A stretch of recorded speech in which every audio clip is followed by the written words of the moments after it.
2025 monsoon കാലത്ത് ഉത്തരാഖണ്ഡിലും ഹിമാചൽ പ്രദേശിലും വർദ്ധിച്ചുവരുന്ന മേഘവിസ്ഫോടനങ്ങളുടെയും മണ്ണിടിച്ചിലുകളുടെയും സാഹചര്യത്തിൽ Catholic bishops conference of India അഗാധമായ ദുഃഖവും കടുത്ത ആശങ്കയും പ്രകടിപ്പിച്ചു.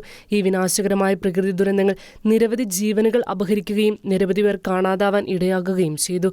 വ്യാപകമായ നാശനഷ്ടങ്ങൾക്കിടയിൽ വീടുകളും അടിസ്ഥാന സൗകര്യങ്ങളും ഉപജീവന മാർഗങ്ങളും നഷ്ടമായി. ദുരന്തങ്ങളുടെ വർദ്ധിച്ചുവരുന്ന ആവൃത്തിയും തീവ്രതയും വളരെയധികം ആശങ്കാജനകമാണെന്നും CBCI പ്രസ്താവനയിൽ കുറിച്ചു. ഈ ദാരുണമായ സംഭവങ്ങളിൽ പ്രിയപ്പെട്ടവരെ നഷ്ടപ്പെട്ട കുടുംബാംഗങ്ങൾക്ക് CBCI ഹൃദയംഗമമായ അനുശോചനം അറിയിച്ചു.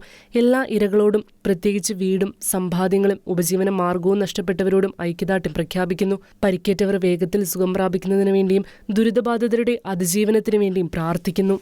ദുരിതബാധിതർക്ക് വേണ്ടിയുള്ള പ്രാർത്ഥനയിൽ ഐക്യപ്പെടാൻ ഇന്ത്യയിലെ എല്ലാ ക്രിസ്ത്യാനികളോടും CBCI ആഹ്വാനം ചെയ്തു. ഇരകളെ പിന്തുണയ്ക്കുന്നതിന് അനുകമ്പയോടും ഉദാരമനസ്കതയോടും കൂടി മുന്നോട്ടു വരാൻ ക്രിസ്ത്യൻ സമൂഹത്തോടും പൊതുജനത്തോടും CBCI അഭ്യർത്ഥിച്ചു.